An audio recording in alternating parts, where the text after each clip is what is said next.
Alright guys, I'm stepping it up with this video. I actually wrote some notes here. Incredible. Alright, let's talk about the premise. The premise of the maid I hired recently is mysterious. Is that there's this little kid who's like in elementary school, I think. The ages of characters are never really given. But he's like in elementary school, it seems. And his parents die off screen before everything. And he tries living on his own in the mansion, even though people are like, you probably shouldn't do that because you're in elementary school and you don't have the money to pay for servants because you didn't get a huge inheritance or anything. But then a few days into his solitude, a mysterious maid comes in and says she'll work for free. She just wants to be a live-in maid and she'll take care of him and the mansion.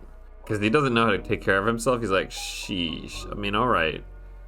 Yeah, okay, I guess I gotta. Now, the show is called The Maid I Hired Recently is Mysterious, but they actually just say suspicious all the time. He thinks she's suspicious. This is probably one of those situations where the word Ayashi, which I think is the word being translated here, I could be wrong, but whatever word is being translated could either mean mysterious or suspicious, depending on how you look at it. Like maybe the definition is mysterious in a literal translation, but maybe its usage is more along the lines of suspicious. But he thinks she's suspiciously beautiful. It's also suspicious she's working for free. And he's just like very curious about her. And that's pretty much the setup. Okay, here's the loop. It's kind of like a romance. This is what some might call a romantic subtext anime, where it's like these two characters probably won't end up together, but there is some sort of romantic tension on some level, which is weird because quite a bit old. She's probably like just out of high school age, so like 18, and he's like in elementary school. But the loop is basically, he's like, why can't I keep my eyes off of you? What is it? Are you a witch who casts a magic spell on me with your eyes? And she's like, yes, I cast a magic spell with my eyes. Lol, JK. He's like, I knew it. You're so beautiful. I can't keep my eyes off of you. And he just like describes everything about her that he finds beautiful. And she's like, And then that happened. That's like at least 50% of the show is that same joke repeated in various ways. All right, that's it for the romantic loop. Let's look at the unique setting. I can forget the word. I think it's anachronism. It's like, feels like time periods are clashing here. This show, these people inhabit a place that, you know, probably doesn't exist in real life. They never give the name of the location, but it's like all the rich people vibes from the 1800s, from late 1800s to early 1900s. However, they have modern day technology. That is like the vibe of this show's aesthetic. That's what I'm trying to say. It's a unique setting. Haven't seen anything like that before. You know, I haven't seen this particular form of anachronism. Something this show does is it has quite a few sound effects. Not like walking footsteps sound effects, but like what I'd call emphasis effects. Two characters will lock eyes and they'll play this sparkle sound effect. Someone's heart will skip a beat and it'll play like a cute sound effect. There's a lot of cute little sound effects they add to, enhance the experience, I guess, or make it feel even cuter. All right, the main question for a lot of this show is, why is the maid here? Why is Lilith here? It's kind of what keeps you from holding off judgment of calling this show creepy and weird when there's like this weird romantic tension between these two people with this age gap.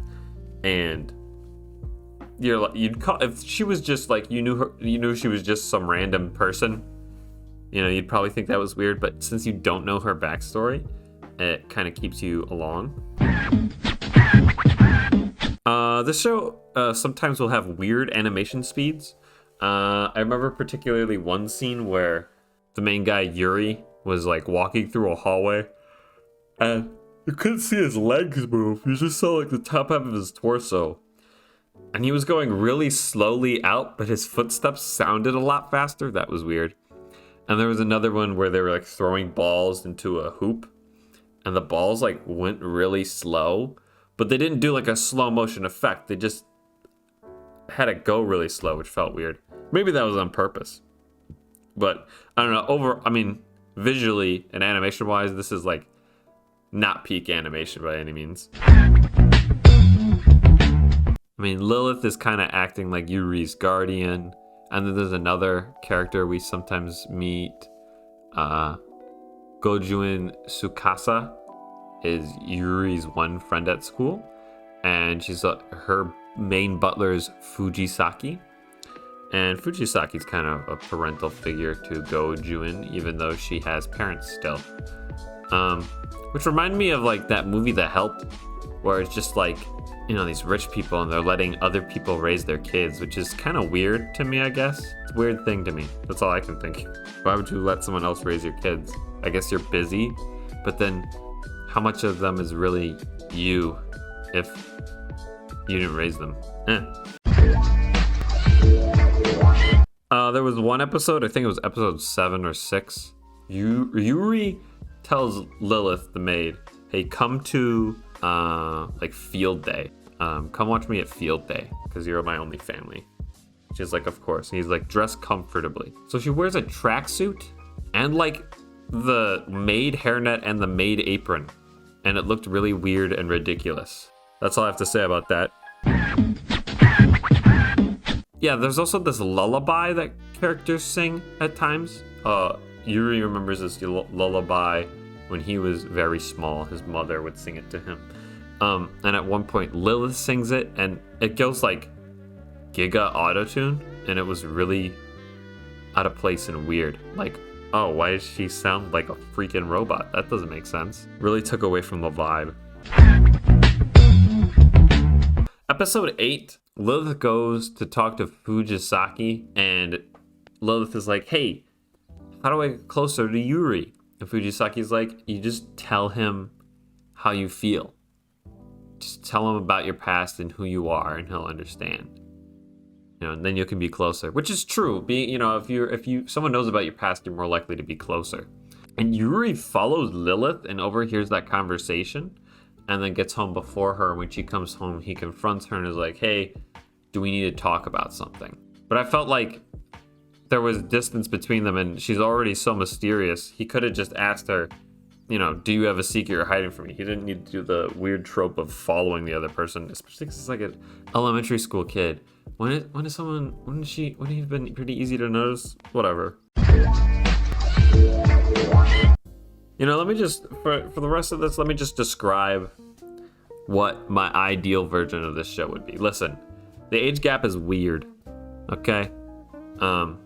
Spoiler alert, the end of this show is basically they're like, hey, we both love each other, but we don't really know what that means right now, and we're gonna just keep living together and keep this status quo, basically, because we just care about each other and we like each other. The final scene is it's snowing out. They each make a snowman of each other, and then Yuuri makes a bunch of little babies for them. He's just a kid being a kid. Right, he doesn't think, oh, we're gonna have a bunch of babies. Or maybe he does, but he's a kid. So, the implication is that these two will just continue to live together until one day they realize their feelings for another. Okay, sure. And then they get married and have a bunch of kids. Here's my ideal version of the show. Just age Yuuri up to being in high school, okay? His parents die, he's in high school. I would love if the show had darker, it feels like Yuuri is barely fazed by his parents' death. I want to be morphed up by his parents' death. That would be cool. I want there to be the tension between Yuuri and Lilith. Yuuri in the show acts a lot like the main guy from Call of the Night. He's not affected by love. He kind of is, but he's just totally able to admit it confidently. And you could have the same romantic loop, but I'd feel a lot more excited because I'm like, oh my gosh, these characters are the same age and I want to see them together right now. And you could pretty much keep everything else the same. And then at the end of the thing, you just have them get married or get together or kiss or something. And then that would be perfect. But instead we got this kind of, you know, weird setup. Let me rank this show. I put this like 10 out of 15 shows. It was weird. I didn't really enjoy it that much. If you did, I'm happy for you. I just, you know, I don't know, the age gap, my guy. That's all I can say. That's it for today's video. Remember to leave a like if you liked, subscribe and all that. And, you know, I've been Roman Romantic, and I'll see you again next time.